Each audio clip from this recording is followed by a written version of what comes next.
Di mana ini? Bei Bei saat ini sedang berdiri di tengah jalan yang ramai.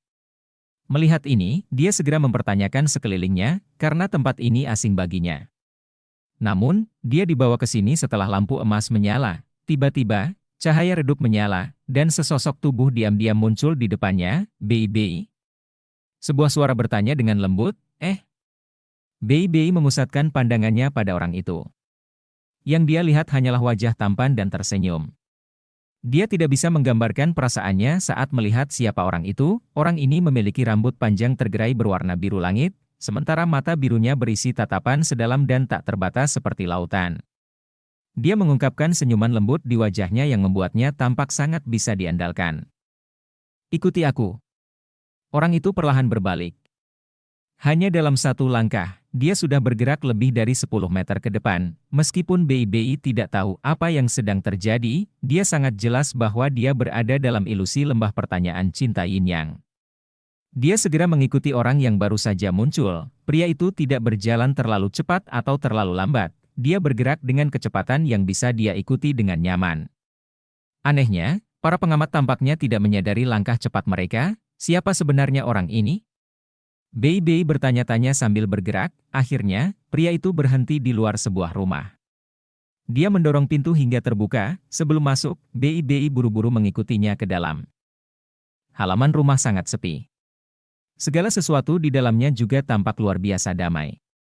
Bahkan suara burung atau serangga pun tidak terdengar. Pria itu membawa Bei Bei ke aula utama rumah ini. Setelah melewati aula tengah, mereka melangkah ke halaman belakang, dan akhirnya sampai di sebuah ruangan. Pria itu memberi isyarat kepada Bei Bei dan menunjuk ke kamar. Bei Bei tanpa sadar berjalan menuju kamar. Pintunya sudah terbuka. Saat dia mengintip ke dalam, tubuhnya bergetar hebat. Xiao Ya. Bei Bei berteriak, sebelum langsung masuk ke dalam ruangan. Ya, ada seorang wanita yang duduk bersila di atas tempat tidur di dalam ruangan ini. Tubuhnya saat ini bersinar dengan cahaya hitam kebiruan, rambutnya tergerai ke belakang, sementara ekspresinya tenang, meski sedikit pucat. Dia adalah Tang Ya, Xiao Ya. Bei Bei menyerbu ke arahnya dan mengangkat tangannya untuk meraih bahunya. Namun, dia tidak menangkap apapun selain udara.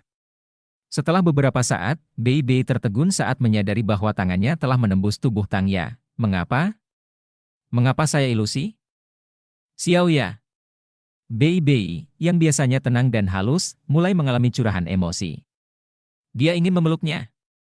Dia ingin memeluk tubuh langsingnya, memeluknya, dan menggunakan panas tubuhnya untuk menghangatkan tubuhnya yang sedingin es. Segala sesuatu di sekitarnya tiba-tiba sedikit berubah.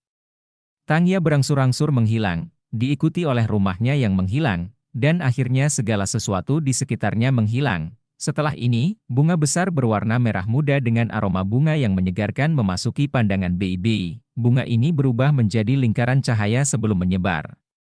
Setelah itu, dia melihat bola biru berkilau dan sebening kristal menggantikannya. Kelihatannya ia memiliki perpanjangan kristal. Namun sepertinya ia juga memiliki daun, segala sesuatu di sekitarnya berubah menjadi ilusi lagi. Gelombang pusing yang kuat melanda Bei Bei, dan dia kehilangan kesadaran. Oh, kenapa saya di sini? Bukankah tempat ini sudah hancur? Hichaito tercengang saat dia melihat sekelilingnya. Lingkungannya dipenuhi logam.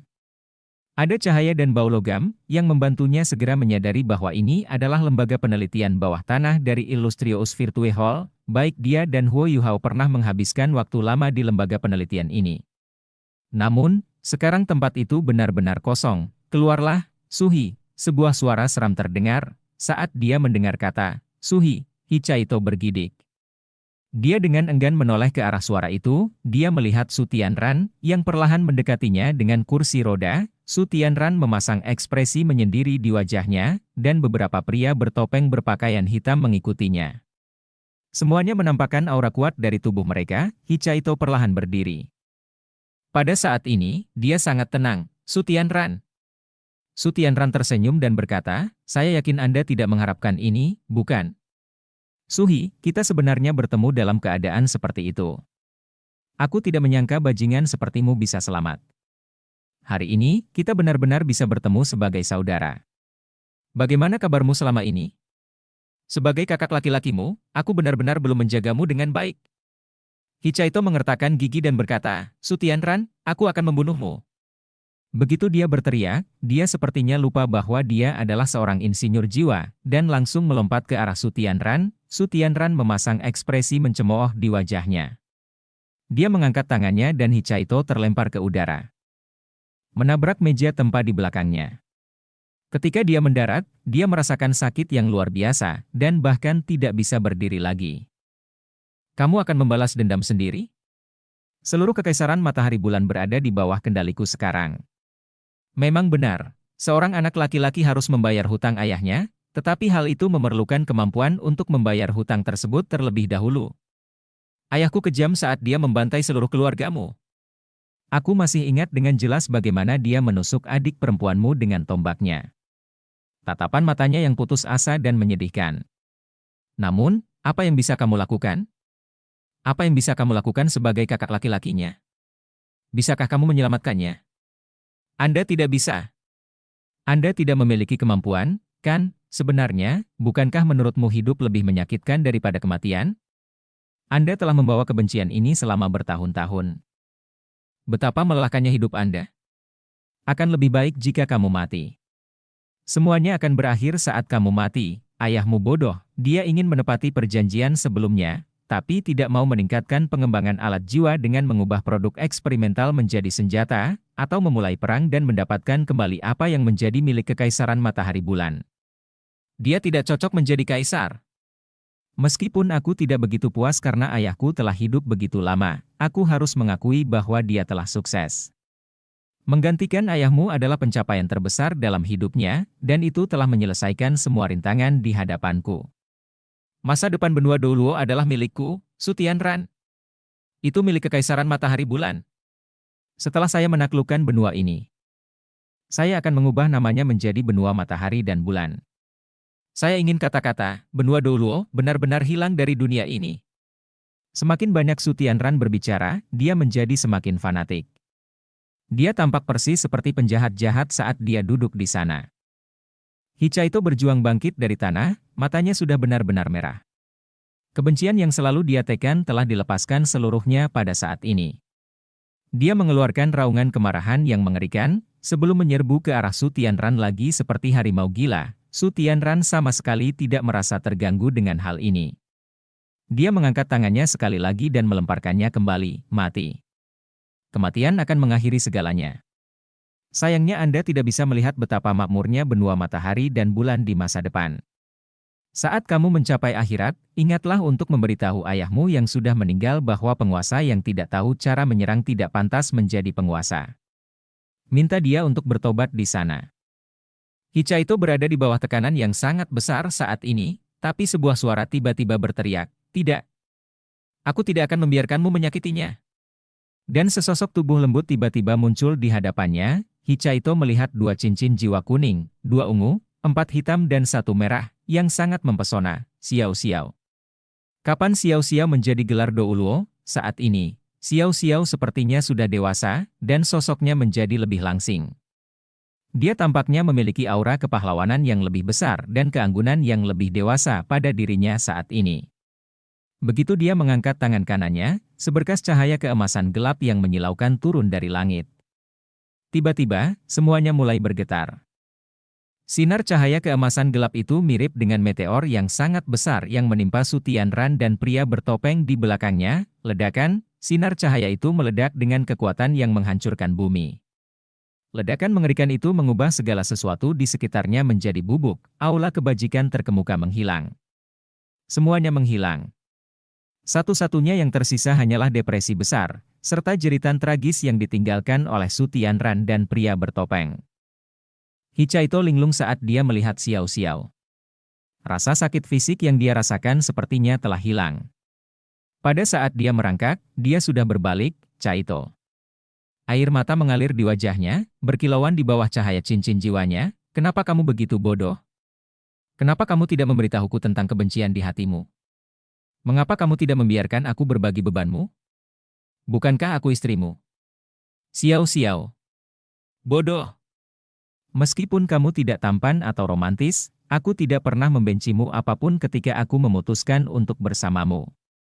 Caito, bodoh. Di masa depan, kamu harus berbagi rasa sakitmu denganku, apapun yang terjadi. Musuhmu akan menjadi musuhku. Xiao Xiao sudah melompat ke pelukan Hicaito saat dia berbicara. Dia memeluk tubuh berototnya dengan erat, air mata mengalir tak terkendali di wajah Hicaito. Xiao Xiao, Xiao Xiao, Xiao Xiao. Hembusan angin dingin bertiup saat kepingan salju beterbangan di udara. Di mana-mana benar-benar putih. Salju beterbangan di udara, dan tanah membeku sepenuhnya, terletak di puncak gunung, luas permukaan yang tersedia kurang dari 200 meter persegi. Ada lapisan salju tebal di tanah. Tidak hanya dingin, tapi juga sangat sulit, ada dua orang yang tampak identik di puncak gunung saat ini. Mata dan rambut mereka berwarna biru pucat, dan keduanya sangat menawan. Di mana ini? Wang Dong'er sedikit bingung saat dia melihat Wang Qr di seberangnya. Wang Qr sepertinya merasakan sesuatu. Dia tampak sangat galak saat mengamati sekeliling mereka. Ini adalah lokasi petualangan ketulusanmu, pertarungan terakhir di puncak-puncak es ini. Huo Yuhao akan memilih siapapun yang menang. Suara yang terdengar menyendiri bergema di udara. Wang Dong'er meluruskan pandangannya. Dapatkah masalah hati diselesaikan melalui kekerasan? Itu cara terbaik untuk menyelesaikan masalah. Kalian berdua terlihat sama, dan sama-sama luar biasa. Namun, hanya satu dari kalian yang bisa bersamanya.